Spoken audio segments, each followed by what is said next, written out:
Let's go, let's go, let's go, and welcome back to the podcast with myself, Fela, and Frank. Hey, what's up, y'all?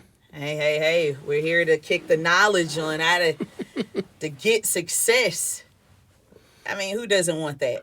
So we're gonna get right I do. into it. We successfully just had a pizza. That was good. Exactly. We successfully are not low in sugar, Blood sugar, right now. Yeah. So Which that's is a good thing an for you all. important thing Yeah. we must do. And we're coming to you again from a chapter out of Frank's book. I Knew That 116 thoughts that you already know that will change your life. Yep. And today we're going to talk about they just want their coffee and jelly donut. Oh yeah, they don't care about that. What does that mean? Let's go. Well, the chapter starts off. It says they don't care about that. They just want their coffee and their jelly donut. So many musicians that I know one I just talked to you about. She said, if people understood how much we practice and the energy we put into it, the time and love we put into it, they would pay us more money. And I looked at her like she had 9 heads. And she looked at me, realizing I was looking at her like she had 9 heads. But I knew better than to try to explain why I looked at it. So I just kind of walked away. And that person wound up leaving New York and having to go away for a while. And that person, I think, just got back for doing something else. But the problem I have with a lot of musicians that come to me for help is I say to them, when you're wearing your clothes, you don't care who made them. When you just want a pair of jeans for $40. When the person that is, when you're waiting in the drive-thru for your order at Starbucks or whatever, you don't care that person's kid got sick and they had to find a different babysitter or the babysitter canceled. You don't care. You just want your cup of coffee and your bagel so you can get to work. So I think we're all in the same boat. We really kind of don't really care. We just want the thing that we want. So I don't really care if you worked really hard. If I don't like what you're playing, I'm not going to buy what you're playing. And we have to get people to buy what we sell. Mm-hmm. Remember this kid once said to me, I was at North Texas Kid once again giving a clinic. And the kid said, I said, what do you want to do? He goes, I want to play, I want to play music. And I said, great. When you get out of school, come to my house. We'll play all day. We'll get the boom box in the house. We'll play all day. He goes, no, I want to, play for people. And I said, oh, great. Then we'll go to Central Park. We'll get out the boom box and we'll play for all the people walking by. And he goes, no.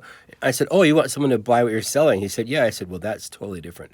Mm-hmm. You have to understand that we're not our customer, which we'll talk about later. But you have to understand that just because you worked hard at something, or someone works hard, they have the best ingredients ever, and they bake you this pie. It tastes horrible, but it's the best ingredients. Shouldn't it be good?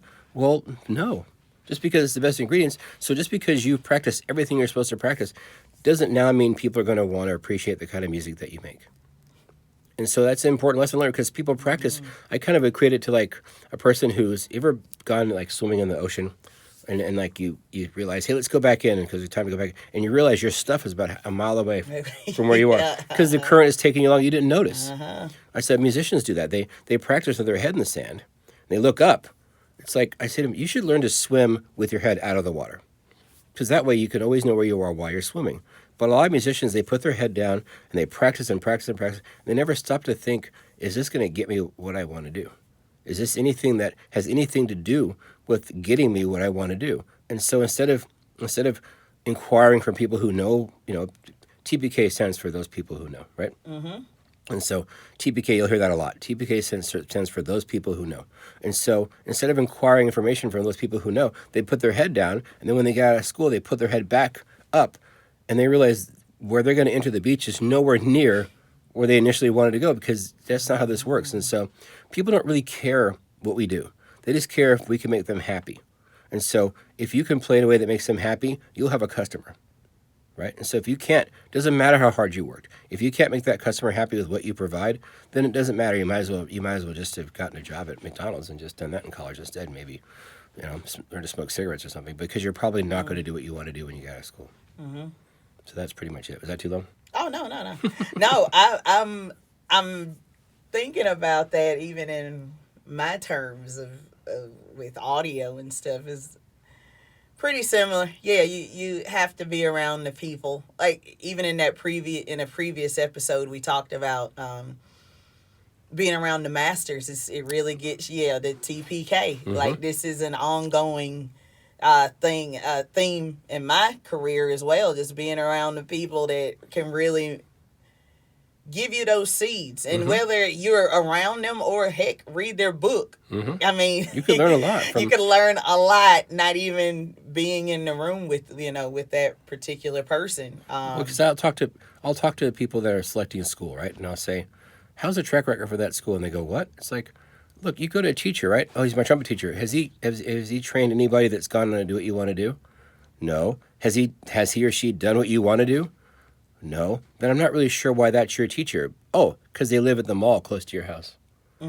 At some point, you're going to need to find someone else that can help you get to that spot. Now, how to build a relationship with that person so they'll want to help you, we'll talk about that in a future episode. But the fundamental concept that you're talking about is that you need to understand from people who already experienced it. They took 30 years to learn something that could help you learn in 30 minutes. So why would you take 30 years if you can take 30 minutes? I mean, let's just be honest about this for a second. And most of the time, they're eager to tell you because not many people ask. They, Right. they'll just come up with, "Hey, why am I not?" Well, what they ask you, "Why am I not playing where I want to be at?" Like, Right. well, you didn't take the time to even learn the history of what happens. Like, what should you expect? You have to take that. You have to take that time to research it as well. Who are the best people in that particular thing you're going after? What did they do? Like seeing what they did without them telling you. Right. And I think The part of it is, actions, rather. And that's the most important thing to see. I totally agree. It's a very important thing. I think sometimes, like I said, we'll address this part in a different section, but people will say, why would that person want to help me? And I understand why they would say that. That's because we talk about these fundamentals, because people don't understand the fundamental of why someone would want to help us. And you apply that fundamental, and all of a sudden you discover they were happy to help you. But you have to understand the fundamental. We'll talk about that fundamental in a different chapter of this. But it's more about understanding that these people can save you so much time. Yes. Frank West, he said, a teacher teaches you, or a mentor, right? A mentor that you have to pay isn't necessarily a mentor. But a mentor is a mentor because they want to help you. They see something in you and they want to help you, right? Whereas a teacher might help you know what to do, right? Or tell you who to call. The mentor will make that call for you. And that's a big difference. So if I'm making that call for you, then that's much better for you than if you're making that call for yourself. A ton better. Right. So Oh, yeah. how to build relationships and how to nurture them so that they work for you. We'll talk about that in a different chapter. But for now, that's the main goal, is to understand you can't let convenience keep you from getting the thing that you want. Perfectly said. And please subscribe. And check out I Knew That. 116 thoughts that you already know that will change your life.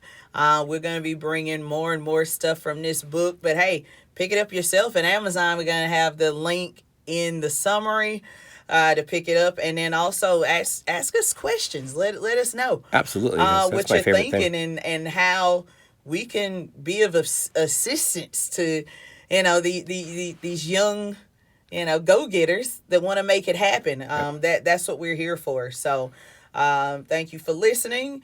And from Frank and myself at One of One Studios in Fort Lee, New Jersey, let's go. Hey, let's tamp it up. We'll have to tell them what that means at some point.